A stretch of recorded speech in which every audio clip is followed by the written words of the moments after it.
the pound key. Thank you. Ms. Brenna-Lenoir, you may begin your conference. Thank you. Thank you, everyone, for joining us today, and welcome to today's webinar, Toxic Staff in Healthcare, How to Spot It and Administer the Cure, presented by Cornerstone OnDemand. I'm Brenna Lenoir for Cornerstone, and I'll be your moderator today. Before we begin, just a couple of housekeeping items to repeat. So this webinar is being recorded, and we will send a follow-up in email at a later date. Like Eliza said, if you have any questions, you can ask them at any time in the right hand of your screen, and we'll try to get through as many of them at the conclusion of this presentation as possible. If you experience any technical issues, please message me in the chat, and I'll do the best I can to assist you. Now let's begin the webinar. Today we have Dr. Tom Tonkin, and with that, I'll pass it over to Tom to begin the presentation. Thank you, Brenna. Thanks, everybody. I appreciate your time today. I'm excited for a couple of reasons. I think the first thing I'm really excited about is this particular topic because it kind of rounds out our four-part series. For those that have hung in there with us for the last couple months, thank you very much for your loyalty and faithfulness. And I believe you will find the content once again compelling and certainly fresh and new as we continue to explore the four reasons for turnover in the healthcare industry. I think what's important also is to thank everybody that has helped put this together, Brenna, as well as a lot of our staff. We have a specific healthcare group here at Cornerstone focusing on the healthcare industry, and so they all provided input. And again, so thank everybody as well as you, the attendee.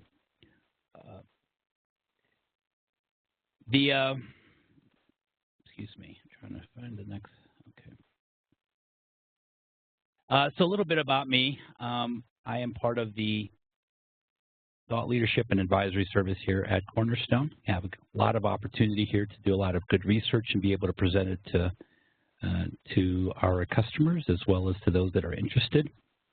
But I think what would be more interesting is as we close out this fiscal year and as I look outside my snowy window here in Colorado, and it's really cold today, I'd be interested if everybody would put in the chat your favorite season of the year. As much as I like sort of ending the year and being nostalgic and reflective and all that you do at the end of the year, I can't help but to not care for the cold. So I'm kind of torn. Do I really like winter or fall, or I'm more of a spring, summer person? I think I like the summer the best. Be interesting to see what your thoughts are out there. What season do you like best? Maybe you live in a place where there isn't much of a season. Anyway, be interested to get our juices flowing here a little bit in the chat. Before I start, I do feel compelled to go back and recap our webinars. Now, if you recall, this whole series started in September, and we really wanted to examine the four biggest causes of turnover in healthcare. And in essence, you can see the titles on the screen. Of course, the last one is what we're going to talk about today. But it's fair to mention that the other three, which is basically the first one was around onboarding. We talked about engagement. The second one, and last month we addressed the staff burnout. I think it's important for me to reiterate this because you'll see, especially in this webinar and in other ones, how all of this connects. Because I think it's important to understand that there are some main themes around turnover in healthcare that you will see. If by any chance you missed those webinars, may I strongly suggest that you go to our YouTube channel. Probably the easiest way to get there is our YouTube channel, Cornerstone OnDemand, and all of these have been recorded. Just like Brenna said earlier, they've all been recorded, and you'll be able to catch up on those episodes that you haven't had a chance to look at. So today is our last one of this particular series, and so I feel a bit nostalgic. Let's get to it. So I got to tell you something. As I researched and understood and been talking about this concept now for quite some time, I never really cared for the term toxic. It's just toxic to some extent. because it usually implies that the person here is toxic. So I think it's important for us to understand that when we talk about toxic staff from an employee or a leader, as we'll touch about later we're not necessarily talking about toxic people. By the way, that sign there, that exclamation point equal, is just a mathematical sign for does not mean or does not equal. So toxic staff does not equal toxic people. And we're going to explore that particular statement in the next few minutes. But I thought I'd come up with a couple interesting examples. I'm sure a lot of you know that if you were to mix bleach and ammonia, you get a toxic chemical, something that literally could kill you if you were to take breathe it in. So bleach by itself, yeah, sure, it's got some toxic properties as far as cleaning, but it wouldn't kill you if you were to breathe it. Same thing with ammonia. But when you put those two together, they become toxic. Another interesting sort of everyday common thing is expired cake mix. Now, there's a lot of discussion about does it kill you? And that doesn't kill you, but you know what expired cake mix does? It actually creates mold. And if I were to then cook with that expired cake mix that might have mold, I could get sick. I could get an allergy. So there's a couple of things that I want to point out with those two examples. Number one, you mix two arguably simple things, they turn into something toxic. Or if you allow something to wait a long time, it may turn into something toxic. So it's important to understand these two concepts as I talk about toxic employees. Because, mind you, toxic employees as a staff, as a person coming in, they're usually smart and they're usually good at their job. That's why you have first hired them. But unfortunately, they also create a bad work environment. They're insensitive to others. They blame others. And they're very gossipy. So you've got this interesting dilemma between the intellectual part and the social part. And you'll see that a lot of toxicity really emanates from the social part. So how does this happen? So what is the thing that connects? What's the two ingredients that mix that potentially turn into toxicness? Or what's the thing that continues to fester, like an expired cake mix, that makes somebody toxic? So the first one is lack of recognition. That's one of the causes, right? So you get a good employee. Good employee basically works a long time. And over a period of time, they're not being recognized, which they believe is valuable work. They become jaded, resentful, and eventually may become a toxic employee. So you could actually do this. This is kind of like that expired cake mix. You just let it fester for quite some time. Employees that don't understand their role, they're confused, they don't know how they fit in the organization. Remember, we had this same conversation in greater detail in the webinar on engagement. If you allow this lack of understanding to persist, again, you run the risk of not only lack of engagement or specifically disengagement, which is more of an active behavior, to something that becomes toxic. And lastly, these ideas that they don't feel that their ideas, they feel that their ideas are unwelcomed. They have a good idea, and they don't feel like they can speak their mind and talk about this, and therefore over a period of time. So you have this cultural view of the organization of maybe lack of recognition or all of the aspects of lack of engagement, and that's the putting the employee into that culture, right? That's the bleach and the ammonia effect, right? You take a good employee, you put them into that culture that doesn't do these things, those two things may turn into a toxic employee. Or if you allow something to fester. For example, last month, remember we talked about employee burnout. Well, it's one thing to have a difficult day or even a difficult week or, heck, even a difficult month that takes a lot out of you and you had to work really hard and you got through it. But if those unrealistic demands continue and you're placed in a situation where that goes on for quite some time, you then move from a resentful, disengaged, burnt out situation to one that employee turns into more of a toxic employee and starts poisoning sort of the rest of the organization if you take that same metaphor forward. Again, that expired cake mix view. So you can see how these toxic staff, they're not toxic people, but when things happen, they can then turn into toxic people. Okay, so let's talk about the severity of a toxic employee. Well, it's interesting. There was research that came out, and they kind of took a slice and says, if you were to take a toxic employee and a behavior, what are the ramifications of what they called an uncivil act that happens? So an employee acts out on their toxicity. So what happens? And this particular research was very interesting, was done with 500 physicians and in their private practices. So there's a little bit of a healthcare spin to this.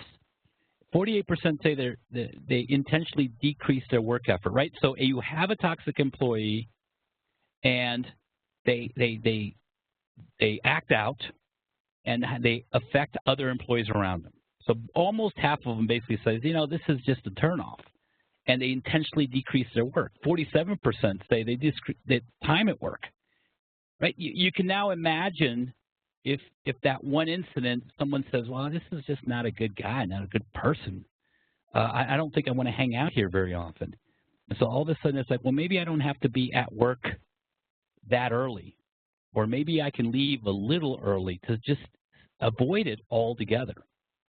You can see where this starts eroding productivity and the morale of the organization and the institution that you're working in.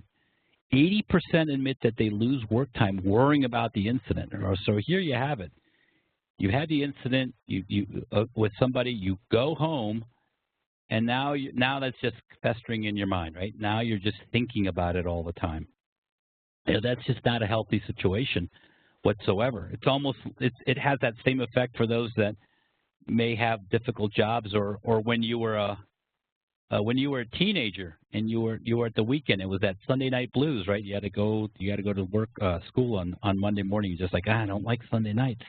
It's that same kind of feeling back into it. Yeah, 63% say they lose productivity avoiding the offender, right? You're so wound up about this that now you spend more time avoiding than it is than actually doing your job. 78% declining commitment to the organization. We're going to talk about this in a greater depth here later in the webinar. But this is very important. Arguably, this is probably the more important one of these statistics because it has a longer lasting effect.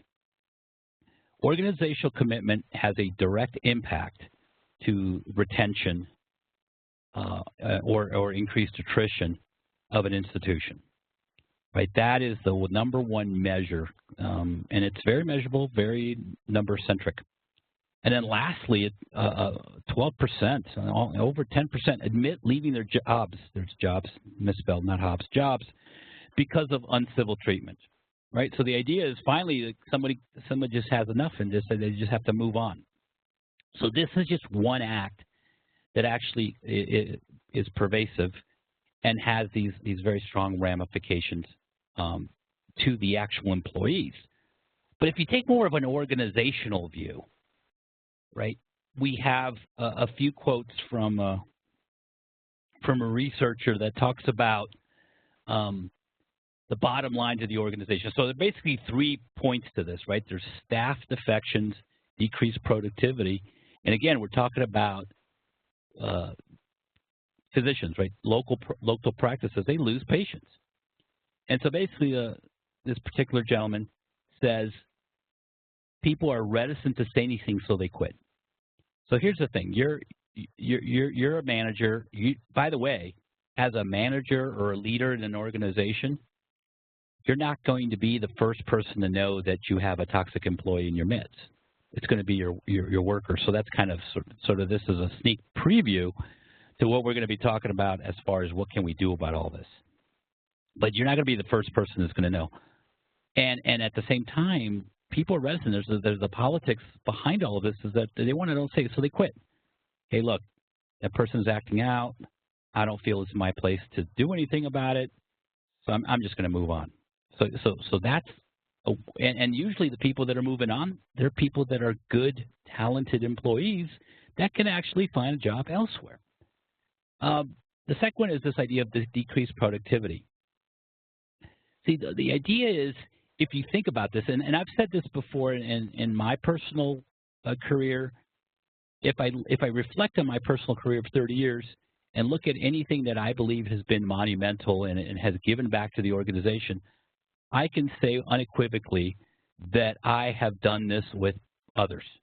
There's nothing I can look back and say I myself did something meaningful all by myself. It's never the truth. You need a team. You need the support of your boss and your peers and your subordinates and all this, that you work to actually create meaningful outcomes in your organization. Well, if you have a toxic employee in your midst, right, then nobody wants to be around them. That erodes that teamwork and therefore that productivity and anything meaningful that you can do. Everybody turns into islands at that point. And like I said, it's rare that you're going to do anything meaningful on an island. And then lastly, lost patience. Patients can see that interaction among employees. They don't receive the same attitude and the same care, and they just move on and look for a different provider. So a quick recap on all of this is, you've got toxic employees, which are not toxic people, right? There is a mixture that occurs between the culture that potentially doesn't recognize those and a good employee that turns them into toxic.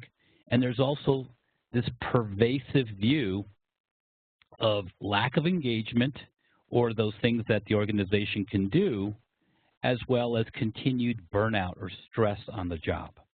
So again, just to recap, those three other webinars are recorded on YouTube, give you much greater detail on some of the issues as well as some of the solutions to those. So it's the mixture and as well as the persistence of something bad going on. It has issues not only at an individual level, but also in the organizational level. Now, I am sure that many of you that are interested in this topic have probably gone out to Google, to your favorite search engine, and have typed in toxic employees, and there's a ton of information out there, probably not much different than what I have talked about today. However, today, there's a little bit of a bonus for everybody who sticks through the end of this particular webinar. I like to talk about a specific type of toxic employee, something that is significantly more dangerous than a toxic employee, and that is a toxic leader. I'll let that sink in for a second. We're going to talk about this. Imagine, if you will, a toxic employee who now has responsibility over others, not only from a process, from a talent, from an outcome, but they have all those same toxic behaviors. Now, what's going to be interesting to everyone is one would think, well, certainly a toxic employee is not going to get promoted or elevated to a leadership position. And unfortunately, I'm here to tell you they do, and they do very often. And there are reasons why, and there are signs that we can talk about today to be able to give you a view of that. So let's dive into it. Now, this gets really exciting when you're looking to really improve the ranks of your organization. So I think it's important for me to start by saying, what is leadership? What's the definition of leadership that we're going to use today? So the one where I want to use today comes from Gary Uckel, and he says, leadership is a force exerted on followers to achieve a common goal. Now, it seems a bit violent with this force exerted, but that's what that is. Usually that force, it comes in a package of influence, right? That's usually the synonymous to that point. But that force could be coercive.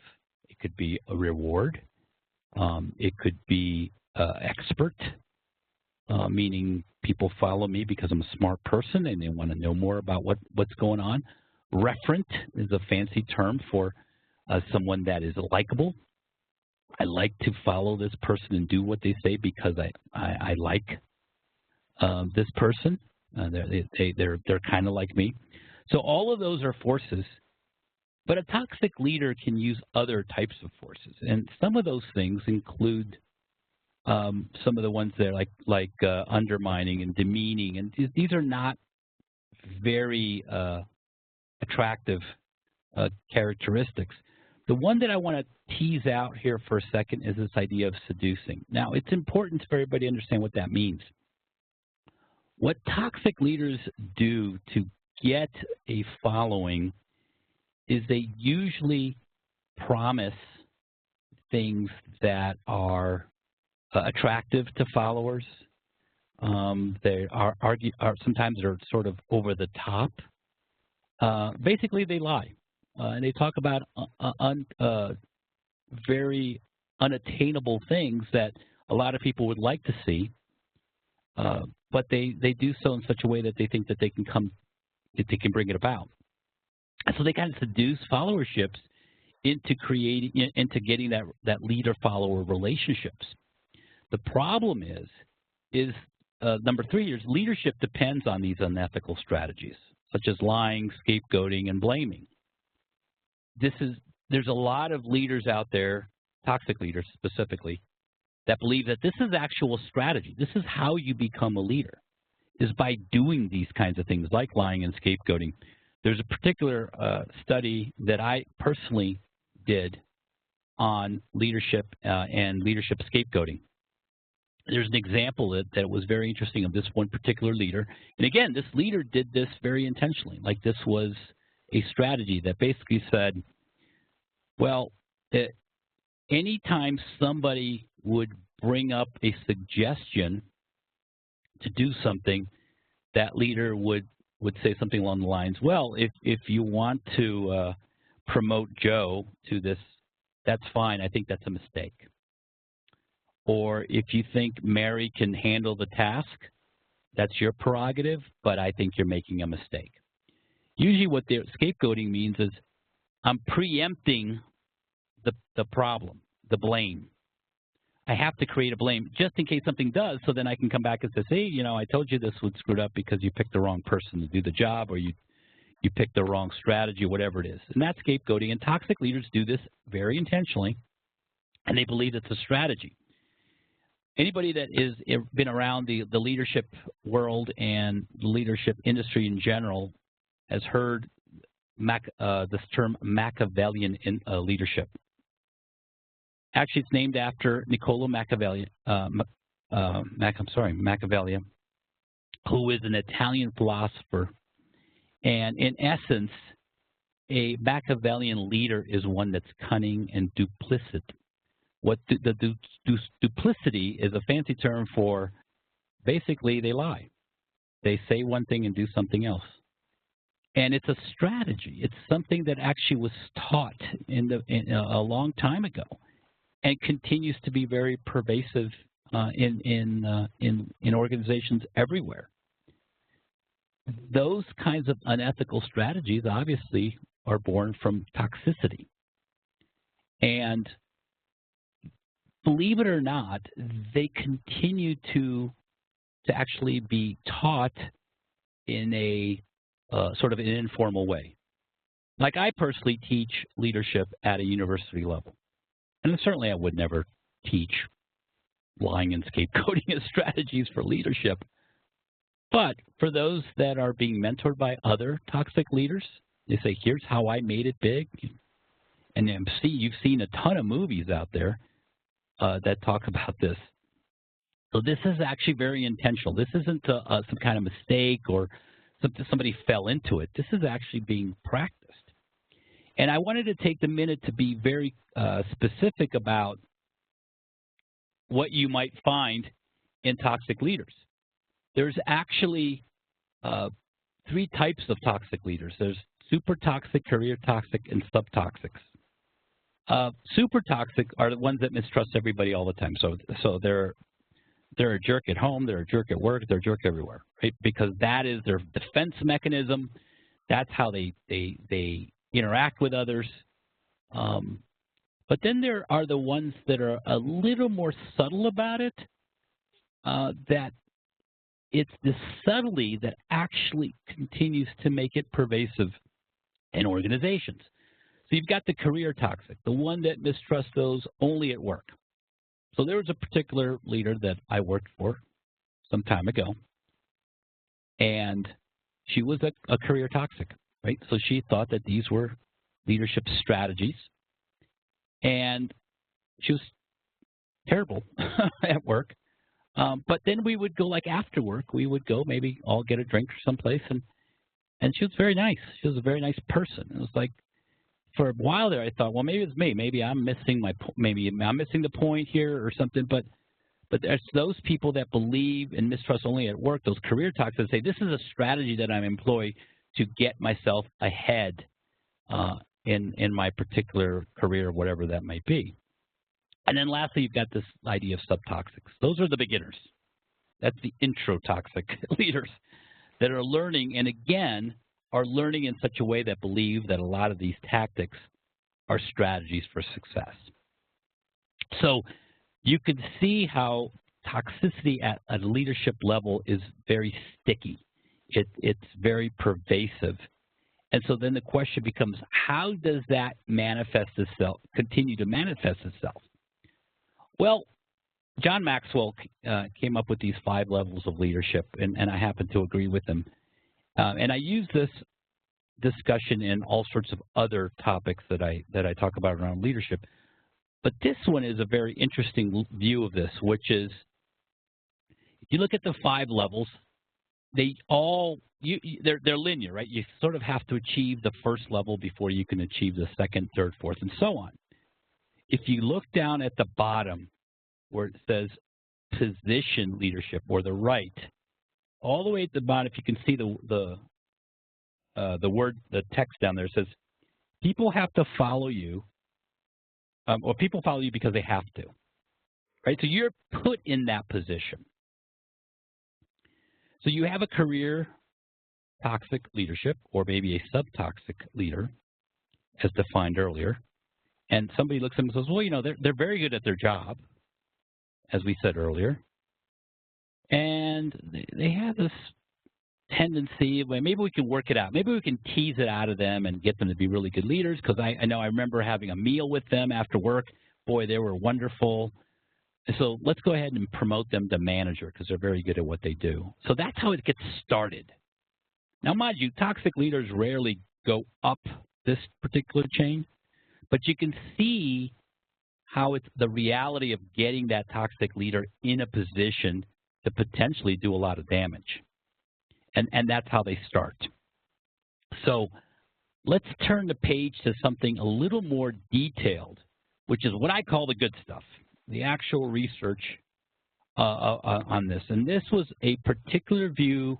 It was a research done in 2013 where they systematically, statistically, and numerically were able to label and understand toxic leadership behaviors and what had the greatest level of effect on both job satisfaction and organizational commitment. Anybody who's ever listened to me before knows that those are the 2 most important aspects in talent management as it pertains to productivity, reduced attrition, increased retention.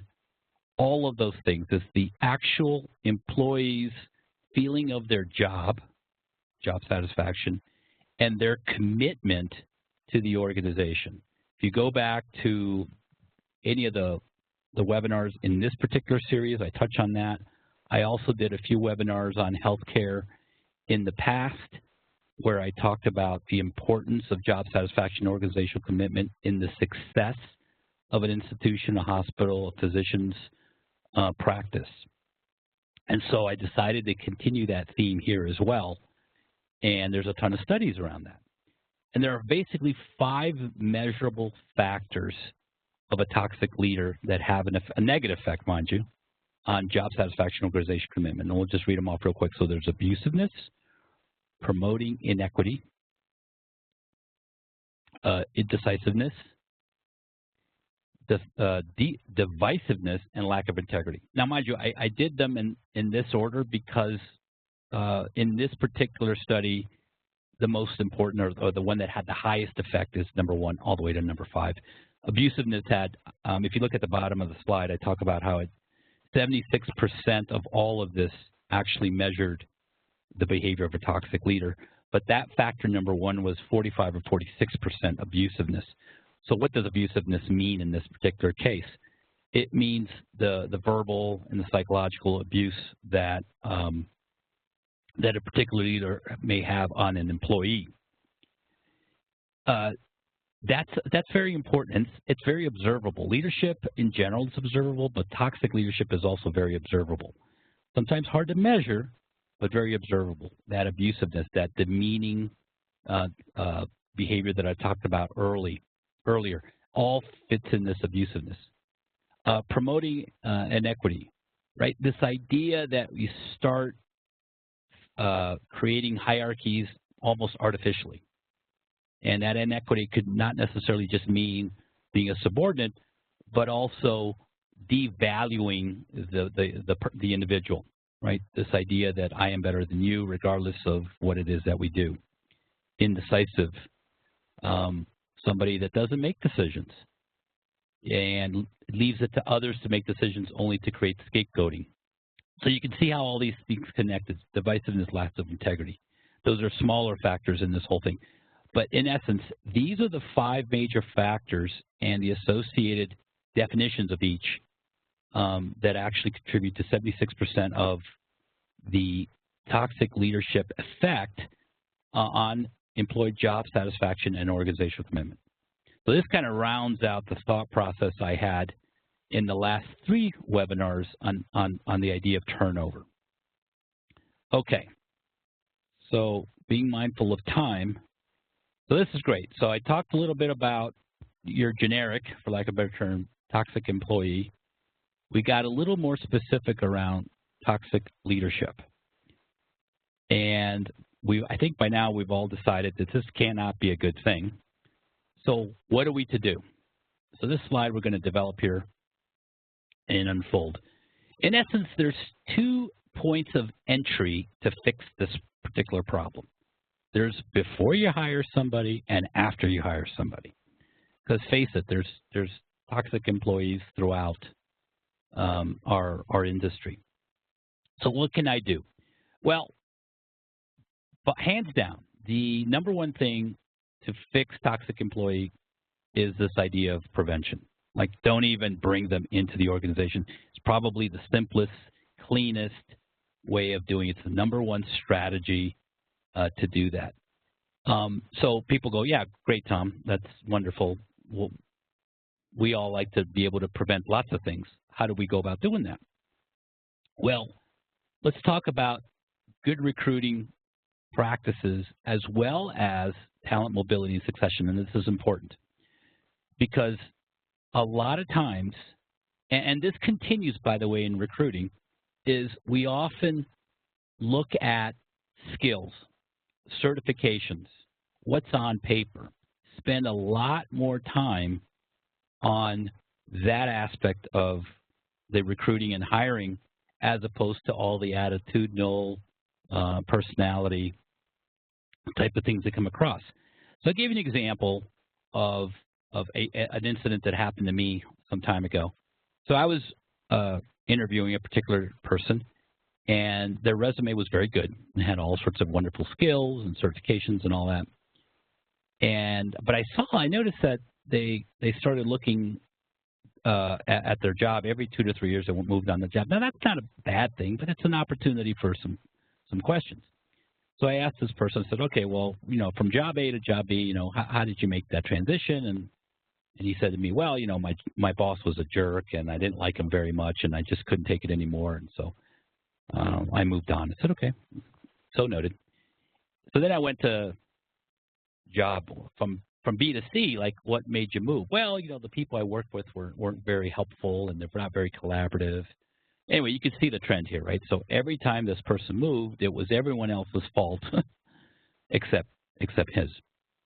So that might be an indication that they may have some challenge there that you may have to investigate a little more.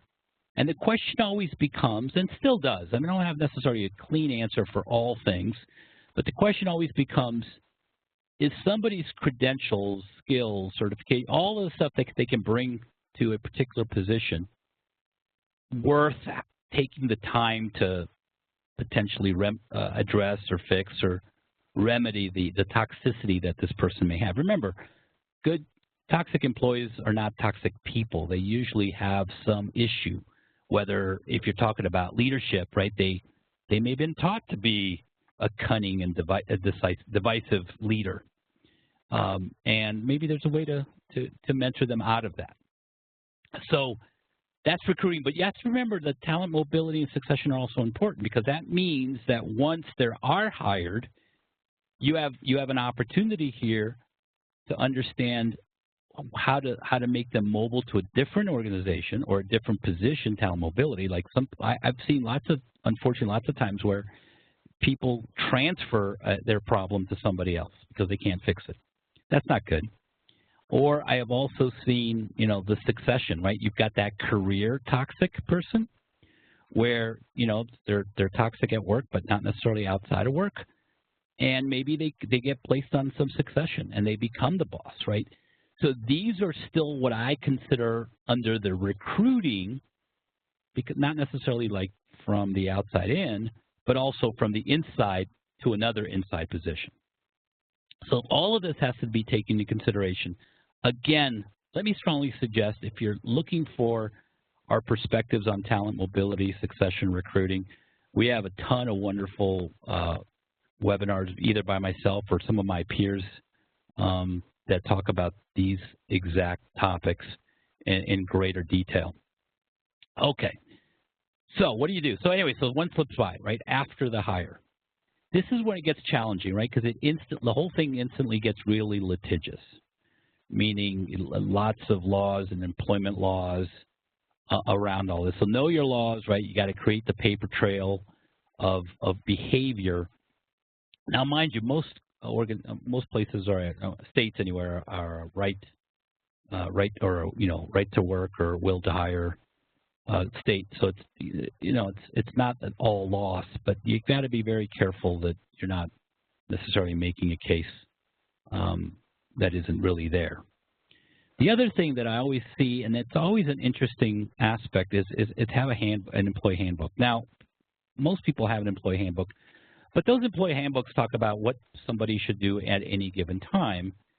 That employee handbook should also have some sort of method of conduct, and have them sign it so you can have a discussion about their conduct in the place. And then lastly, I always make sure that people say show respect. Just because an employee may be toxic, may not behave the way you would, doesn't necessarily mean you should have that same retribution. You need to take the high road on that as well, and try to, again, when they go low, you go high. So anyway, so there are some ideas. They're not necessarily comprehensive and step by step, because everything has got a different, some different detail. But hopefully this gives you some perspective on where else to look. Again, let me strongly suggest to take a look at the YouTube channel, because we've got a lot of great content in all of these areas. So in summary, as we close this out, toxic employees are not toxic people, right? They come about by two ways. They either get mixed in a culture that turns them into a toxic employee, or maybe they fester, if you will, over a period of time of either not being engaged or having great burnout. So again, those are two interesting topics that we talked about in previous months. Go take a look at those recordings. That's important. Second, toxic people have a bad effect on staff in the organization. It's very measurable at a one-on-one level, but it's also very measurable at the productivity, patient satisfaction, patient care, all of those things have a very real, measurable outcome. Third, toxic leaders are significantly more dangerous than toxic employees. I think sometimes we shortchange a toxic employee and say, well, you know, individual contributor, there's something we can do. But then when you start talking about toxic leaders, that's when it gets really difficult and more challenging because they got greater sphere of influence. They do have some power that has been granted by the organization, and so that's one that we have to make sure that we address. And then lastly, there are things we can do, like I said, before and after the hire to address the toxic employee and employee leader. And again, we've just reviewed some of those. As we close out, I once again thank you all for attending and for listening, not only today, but for the last 3 months. Take a look at our website for blog posts on all these topics. Take a look at our YouTube channel. We also had some ebooks that went out to the distribution list. You can get registered and get some of those ebooks. That has a lot more than what I spoke about today. And with all of that, Brenna, I'd like to turn it back over to you.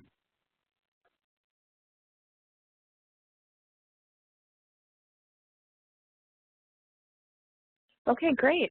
We've got a couple of questions that have come in. One from Jody is, on the topic of toxic leadership, they have leaders that are very positive, but they don't want to deal with problems.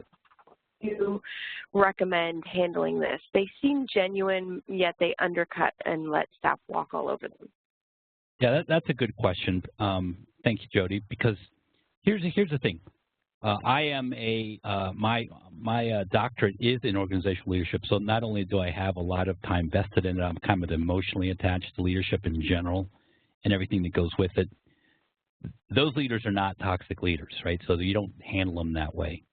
They may be unprepared leaders, and there's lots of leadership styles and what I call theories.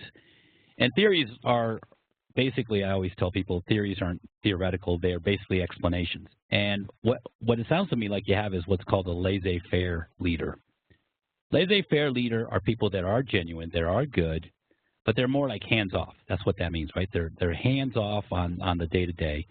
Usually they're hands-off on those challenging, hard to deal with. So there's two perspectives on that. Number one, they probably, and this is probably what usually happens, is they probably don't have the skill required to handle those things. They're not well adequately trained. You see a lot of leaders being promoted because of what they did in the past, not what they did in the future. So that's bad succession planning, because it says, I always think of it, you know, I'm a sports person. I always think of it as like the all-star game. So a lot of people go into the all-star game, like in baseball, because they really did well the season before, not the season they're in. It's the same thing with leadership. A lot of people become leaders because they were very good individual contributors, and then they get moved. They don't get the adequate training, and that's very important as you move people forward. That's number two.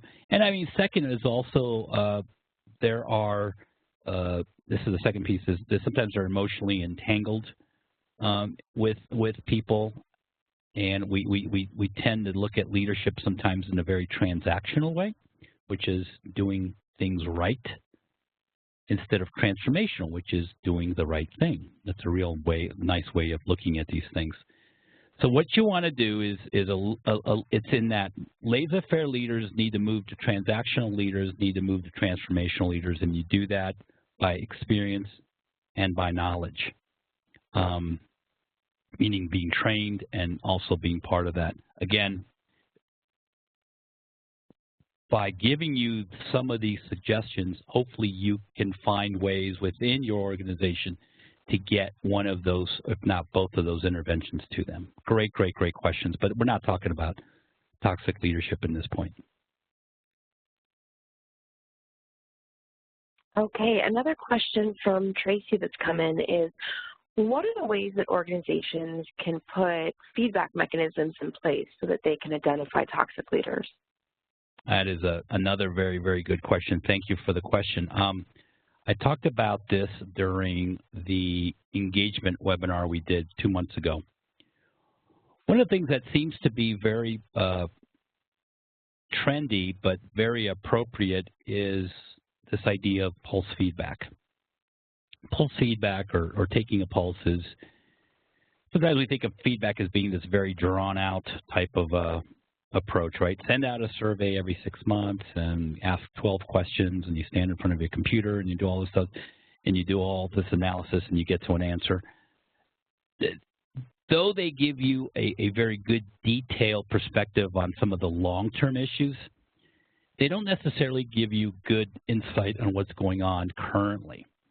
And so one of the things that I suggest organizations do today is do a lot more pulse feedback. And pulse feedback usually consists of maybe one question.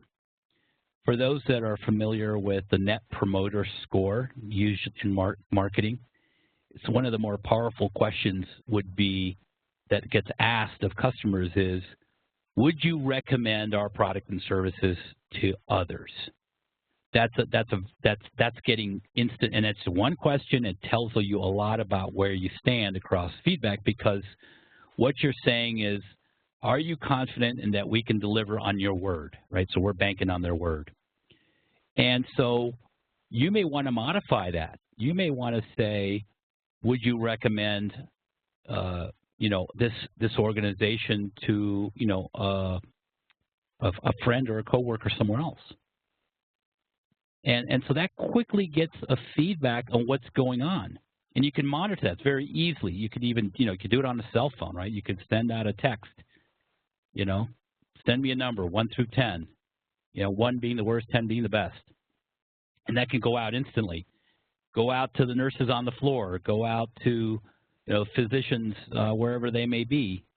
Pops up.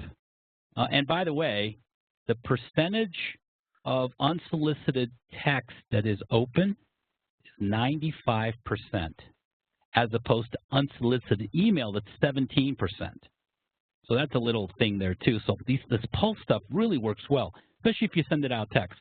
Send me a number, 5, 6. So somebody turns around, I'm having a crappy day. Right now I'm going to send a 3 because I don't like what's going on.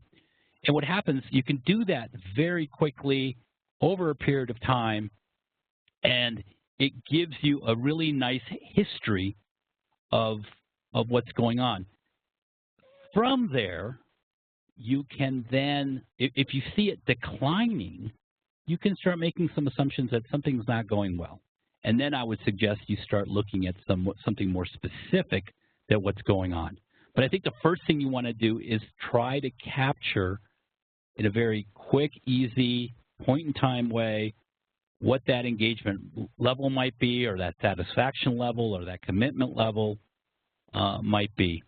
And then once you have that, then I think you can you can see where you're trending. But that's a great question. Okay, and I think we've got time for one more. So a question from Christopher is, how can we use competencies to identify leadership skill gaps and then develop a plan or a framework for evaluation? Yeah, yep. You guys are coming up with some really good questions today. Thank you. So we talked a lot about competencies in webinar 2 in detail. We didn't necessarily talk about specific competencies, but if you take a look at leadership competencies and you want to identify, the first thing you want to do is you kind of want to pick the right set of leadership competencies that fit your culture. So I can sit here and rattle off literally for weeks on end different leadership competencies that are associated with different cultures. For example, I spoke about some earlier just now. You've got transformational leadership. Transformational leadership are those that can, and it's really easy to remember, right? The 4 I's. Individualized consideration. I worry about individual people. Idealized influence. So I influence people through my ideals, my values, my missions. I take a look at what is the other I's? There are 4 I's. I just blanked. I'm sorry. But my point behind, there's 4 of them. there are competencies that allow you to do these 4 things, and it's transformational. And it all sounds really great and fun and that everyone should do this, but there might not necessarily be a culture, or better yet, a position for you to be able to influence that. So transformational leaders usually work better at the higher echelons of an organization.